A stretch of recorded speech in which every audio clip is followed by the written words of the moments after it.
नमस्कार बंधुरा कैरियर उइजडमे तुम्हारे सकलके स्वागतम। तुम्हारे संगे रयेछि आमि सुब्रत। तो बंधुरा गुरुत्वपूर्ण अपडेट निये चले एलाम राज्य पुलिशे अर्थात डब्ल्यूबीपीते नतून रिक्रुटमेंट संक्रांत गुरुत्वपूर्ण अपडेट प्रकाशित हयेছে।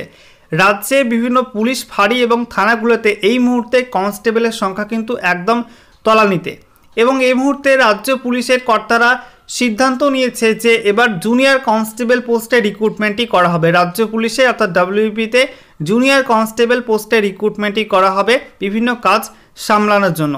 এর আগে রাজ্যের জঙ্গলমহলে এই প্রজেক্টটা শুরু হয়েছিল, যেখানে সিভিক ভলান্টিয়ারদের থেকে জুনিয়র কনস্টেবল পোস্টে রিক্রুটমেন্টের একটা প্রক্রিয়া শুরু হয়েছিল।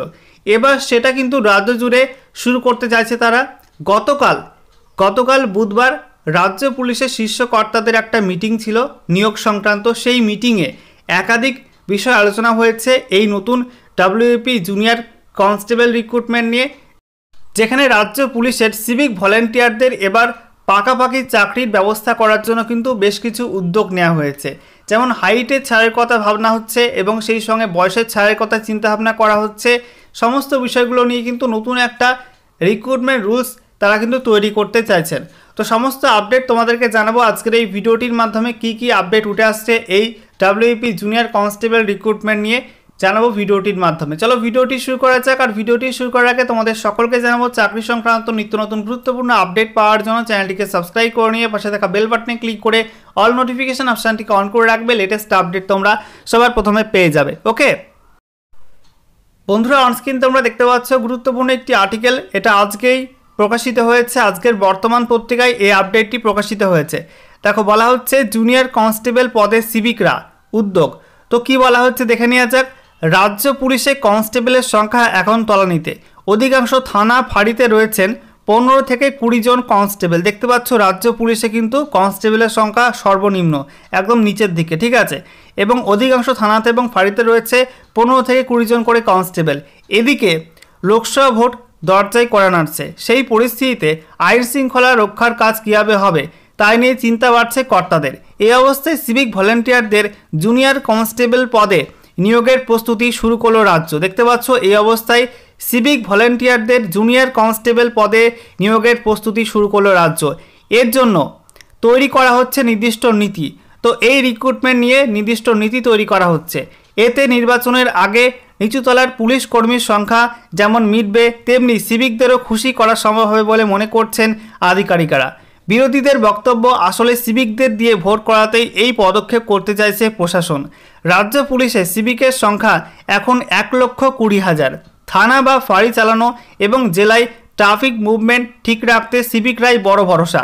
প্রথম দিকে সিভিকে যারা চাকরি পান তাদের একটা বড় অংশের শিক্ষাগত যোগ্যতা ছিল 10ম বা দ্বাদশ পাস, অর্থাৎ মাধ্যমিক পাস বা এইচএস পাস। এরপরে কি বলা হচ্ছে, চাকরি না মেলায় বিগত কয়েক বছরে ডিগ্রিধারীরা আসছেন সিভিকের কাজ করতে। মাত্র 9,000 টাকায় তারা কাজ করে আসছেন। সম্প্রতি 1,000 টাকা বাড়ানো হলেও তাতে সন্তুষ্ট নন সিংহভাগ সিভিকই। দীর্ঘদিন ধরে তারা দাবি করে আসছিলেন তাদের কনস্টেবল পদে নিয়োগ করা হোক। শেষ পর্যন্ত সরকার তাদের নিয়ে চিন্তাভাবনা শুরু করেছে বলে নবান্ন সূত্রে খবর। জঙ্গলমহলের মতোই তাদের জুনিয়র কনস্টেবল পদে নিয়োগের জন্য উদ্যোগী হয়েছে রাজ্য। এতে তাদের বেতন বাড়বে, অন্যদিকে চাকরিও পাকা হবে। তো দেখতে পাচ্ছ বন্ধুরা, এই যে সিভিক ভলান্টিয়ারদের রাজ্য পুলিশের জুনিয়র কনস্টেবল পোস্টে রিক্রুটমেন্টের একটা প্রসেস শুরু হয়েছে। তো এর ফলে কি হবে, সিভিক ভলান্টিয়ারদের কিন্তু মাইনেটা বাড়বে এবং সেই সঙ্গে তাদের চাকরিটা কিন্তু পাকাপাকি হয়ে যাবে। তারপর কি বলা হচ্ছে, বুধবারই এ নিয়ে বৈঠক করেন রাজ্য পুলিশের শীর্ষ কর্তারা। নবান্ন সূত্রে জানা যাচ্ছে তাদের কীভাবে নিয়োগ করা হবে তাই নিয়ে স্পষ্ট নীতি তৈরি করতে চাইছেন কর্তারা। সেক্ষেত্রে তাদের বয়স ও উচ্চতায় কতটা ছাড় দেওয়া হবে সেটা মূল আলোচ্য বিষয় হয়ে দাঁড়িয়েছে। কারণ অধিকাংশ সিভিক 30-এর কোটা পেরিয়েছে, আর পুলিশের চাকরির ক্ষেত্রে যে উচ্চতা লাগে তা সিংহভাগেরই নেই। তো দেখতে পাচ্ছ বন্ধুরা, এই মুহূর্তে রাজ্য পুলিশে বা ডব্লিউবিতে যারা সিভিক ভলান্টিয়ার পোস্টে চাকরি করছে তাদের ম্যাক্সিমামলি কিন্তু বয়সটা 30 পেরিয়ে গেছে। আবার অনেকের হাইট ওয়েট যে মেজারমেন্ট লাগে পুলিশের চাকরির ক্ষেত্রে সেই মেজারমেন্ট কিন্তু তাদের নেই, ঠিক আছে। তো এই জন্য পুলিশ কর্তারা তাদের জন্য নতুন একটা নীতি, স্পষ্ট নীতি তৈরি করতে চাইছে। তারপর কি বলা হয়েছে, পাশাপাশি ফিজিক্যাল পরীক্ষা ও ইন্টারভিউ কীভাবে হবে সেই সংক্রান্ত বিষয় নিয়ে খসড়া তৈরির কাজ চলছে। একই সঙ্গে কর্তাদের ভাবাচ্ছে প্রশিক্ষণের বিষয়টি, কারণ সিভিকদের কোনো প্রশিক্ষণ নেই। জুনিয়র কনস্টেবল পদে নিয়োগ করতে গেলে নির্দিষ্ট প্রশিক্ষণ দিতে হবে, সেটা কতদিনের হবে তা নিয়ে আলোচনা চলছে। ভোটের আগে নিয়োগ হলেও দ্রুত প্রশিক্ষণ শেষ করে চাকরিতে যোগ দেওয়া সম্ভব নয়, সেক্ষেত্রে ফোর্সে অন্তর্ভুক্তির পর ধাপে ধাপে প্রশিক্ষণ হতে পারে। সমস্ত কিছু চূড়ান্ত হওয়ার পর তাদের কাছ থেকে আবেদনপত্র চাওয়া হবে। যারা যোগ্যতামান পেরোবেন তাদের জুনিয়র কনস্টেবল পদে চাকরি মিলবে। তো দেখতে পাচ্ছ বন্ধুরা, এই মুহূর্তে কিন্তু এই জুনিয়র কনস্টেবল পোস্টে রিক্রুটমেন্ট রুলস নিয়ে একটা খসড়া আলোচনা চলছে। এটা ফাইনালাইজ হয়ে গেলে তারপরে কিন্তু অ্যাপ্লিকেশান চাওয়া হবে, ঠিক আছে। এবং সেই যোগ্যতামান পেরোলে কিন্তু সিভিক ভলেন্টিয়াররা জুনিয়র কনস্টেবল পোস্টে পাকাপাকি চাকরি পেয়ে যাবে। ওকে।